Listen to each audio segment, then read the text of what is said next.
in my generation, we had pictures, and we started taking pictures. You're a photographer, and we said we could have pictures. The Lord would put some of our favorite pictures in heaven. Mary had no photographer in heaven. She has no photographs. Might the Lord preserve some images and put it in her house? Could she have I promise you, she's got photographs of her with him when he was a baby. The angels were there. I think they have photographer angels, because there are some that do nothing but take the pictures. And I promise you, when she got to her mansion, she saw a gallery of all the pictures. When she was telling that truth to Elizabeth, and John leapt in the womb of Elizabeth. I know that encounter. I'm sure that was photographed. I'm sure them going to Bethlehem. Brother Christ, she's probably got pictures all over in her whole mansion. She probably got a gallery of all that. Wow, I want to see those. I want to go visit. And I want people. Yeah, that's good. You have not been in her mansion though. I've seen glimpses of inside her mansion, parts of it. Not all of it, of course. I've seen parts of it. Wow. But because of Christ himself, the Father has videographers. I don't know what they call them. The Father tapes everything. When did you realize you were in hell? Tell me what happened. So we were in an evangelism meeting. I was worshiping in the back with my eyes closed, and then as soon as the heat came in the room, I opened my eyes. I knew something was happening. I opened my eyes. The front of the room opened like this, Sid, and hell was right there, and a arm without fingers came flying out of hell, and it grabbed a hold of my spirit, and it sucked me in. And those hell doors are thick and they're heavy, and when they slammed shut, I knew exactly where I was. Immediately, 3 things were spoken over me. You are in hell eternally for unforgiveness. And the worst regret you can ever imagine was right then, because there's no way out. I knew that there was no way out of hell. Tell our audience what you observed. When I got there, just the heat, the extreme heat started causing my skin to drip off of me. And the sound of the people screaming broke my eardrums and caused such a pain inside of me. And I knew this was going to go on eternally, and there was no way out of it. My bones, my body twisted in so many ways, breaking. I felt my back break. Did you feel pain in hell? Excruciating pain. And there is not one drop of relief. There's not a drop of water. There's not a drop of light. You can never get to another human being to share that pain. You actually become sin. How did you get out of hell? As quickly as I went into hell, these doors opened and something brought me out so fast. I re-entered the room. I was screaming. My friend who was running the meeting, he came to the back because I was so disruptive. And he started shaking me. This was at the IHOP. Yeah, he's here. My good friend Hal Linhart, he was there, and he was shaking me, asking me, what's wrong? And I said to him, I've been to hell. 2020 was a horrible, horrible year. God did not do this. The enemy did this to us, and the Lord has shown me that we are in a time right now where he is going to cause the enemy to pay back what he's stolen from us, what we've lost. This is payback time. And he said, it's not going to be 1 year of payback, where great glory is going to be poured out on the world, where great, wonderful miracles, inventions, wonderful things are going to happen. He said, it's going to be 10 years. I'm going to give my children 10 years for the one that the enemy robbed from them. He says, oh yeah, the enemy's trying to spread this wicked virus, with contagion. Watch what I do with the glory. I'm going to spread my glory with contagion. He said, but you're not going to have to touch somebody or breathe on them or cough on them for this to spread. He said, this glory is going to be spread just with people looking in your eyes, people seeing you on the internet, on television, on a phone call. He says, you're not even going to have to tangibly touch somebody, but my glory is going to spread even greater and wider and further than the virus. What do you do when you're alone with God? All right, what do you personally? What I do personally is I will go into my prayer room, I put on my soft Christian worship music, and I sit alone with him. I get my notebook and my pad ready, because I know he's going to talk to me. I've learned in the past when I've had a not so good morning and go to sit with him, I think, oh, I'm not going to hear God today.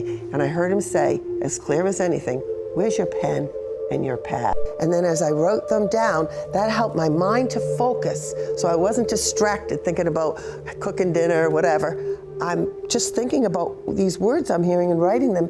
And then he continues to speak, and I continue to write, and that's how I learned to get all the revelations. And then as he would talk, many times he would bring me in the spirit into heaven, to hell, to the mountain of intimacy, different places. Oh, hey, so what's going on, guys? So I'm coming at you today with an exciting video about Q. I've been asked about my thoughts on Q and if I had a word from the Lord on it. And today I'm going to give you that as a full video. It's not going to be comprehensive, but it is going to outline a lot of open questions and answer some things that have been on my heart, as well as maybe your thoughts, because a lot of my videos, a lot of people associate and are synonymous with some of the things that Q does and the movement. But I'm going to give some clarity behind my thoughts, as well as a message that I believe the Lord has given me to share with you. And it's going to involve some Bible passages and also some perspectives in how to really view this. Right off the bat, the thing about Q that a lot of people have to understand is that it's deep and it's not easy to comprehend. And so if you think you know Q because you read an article here or there, you're reading a Wikipedia page, I'm here to tell you that that's not the case where you think you are well informed. Q is something where you have to really be in the depths behind it. And if you don't understand it by immersing yourself into it, then there's no way you can have an opinion about it. Okay, the same thing is with Christianity. You don't just, if you don't know anything about God and Jesus and Christianity, you don't just go read a quick Wikipedia article. You don't just go listen to a couple of, key speakers, Bill Nye the Science Guy, and a couple of psychologists, and then get their perspective and then think you know everything about Christianity. It doesn't work that way. Similar to many other movements, okay? A lot of truth movements, whether it's with the vaccines and the COVID and the origins and all this stuff, whether it's 9/11, whether it's, even now there's a big movement in the finance industry of exposing things. If you're a GameStop and a meme stock follower and you've done your due diligence and you do your research, there is more depth to it than meets the eye. You just don't read an article about something and then think that you have all the answers. So the same thing goes for Q. There's layers and depth to it, and you don't just take someone's word or opinion and say, oh, this and that, and I got it. It's not like that. And so even this video isn't going to do justice. And I'm also not a full-fledged follower in that I keep up every day, but I have been following here and there for quite a period of time, enough for me to believe, and I am a believer of Q, okay? So I just want to make that very clear. I'm a believer of Q. You have to be aware of what Jesus said, beware of the leaven of the Pharisees. I had pastors pulling me aside saying, you know what, you shouldn't say that, calling it wrong. Even before it came to pass, they're already saying that it was false. Again, you got to let prophecies breathe. And I believe that God was saying, hey, look, we need to pray. But if you look at what happened from the time of that act in the Oval Office and the introduction of the internet and the sexual perversion that increased all over the nation and the nations, this is why we need a man like President Trump. People thought, he was so corrupt in his tweets and all that. No, he actually was holding back a lot of evil. And that's why God is going to continue to carry out what he said. And we're in the season of fulfillment. On Sunday, I was standing in our church. We have two church services here at Lord of Hosts Church. And I'm standing there, and the Lord's showing me July 4th again. Now, I'm not setting a date. I know Kat and others have been picking up on this July 4th. Something is up. In fact, Kent Christmas contacted me, and he said, Hank, I want you and Robin Bullock to meet here in Nashville and release the word of the Lord. And I said, Kent, you're hearing from God. This was about a month ago.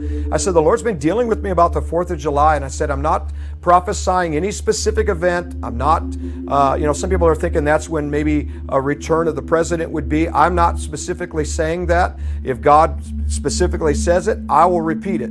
But I'm simply saying there is an independence and a shift that's coming at the time of July 4th. I think the fireworks are going to be a bigger sign than what we realize, not only before, but that day and what's coming shortly after. And the reason I say shortly is because God is cutting back the time. Romans 9:28, God is cutting back the time. It's a quick work that the Lord is going to do. So I'm standing there this Sunday, and God's bringing up July 4th again to me. And I said, Lord, what are you trying to say here? And he said, Hank, people don't really understand. He said, you are in a season now. And he said, it's starting to unveil. And he said, I told the church, the people, watch for the sign of the flower. And if you remember, She did. December 31st, God said, watch for the sign of the flower. And we'll get to that. But here's what the sign of the flower was. He said, look up. We were all looking down, Steve, for a natural flower. Yeah. And yet God was telling us to look up. And I didn't even know. I mean, it wasn't even reported that there would be this eclipse called the flower eclipse. I think Sunil would remember how to say that. But anyway, it was the flower eclipse. And God said it would be a sign. And when the sign comes, it would be a sign that things are beginning to shift. Well, that just happened last week. We just had an eclipse today of a ring of fire, which is more than just a ring of fire. It's God's fire that is literally going to come in now and encircle the enemy and literally bring the heat and the pressure up. So as I was standing there on the front row, God was speaking to me about the 4th of July. He said, Hank, we are in now the season of fulfillment. And you think about this. We are always looking at man's time.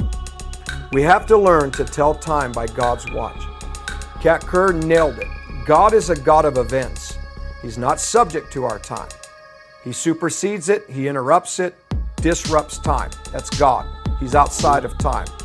So we are in a season of fulfillment, and the Bible says in Galatians 4, verse 4, that in the fulfillment of time, God sent Jesus. So it was God's event that he saw ahead of time at the exact time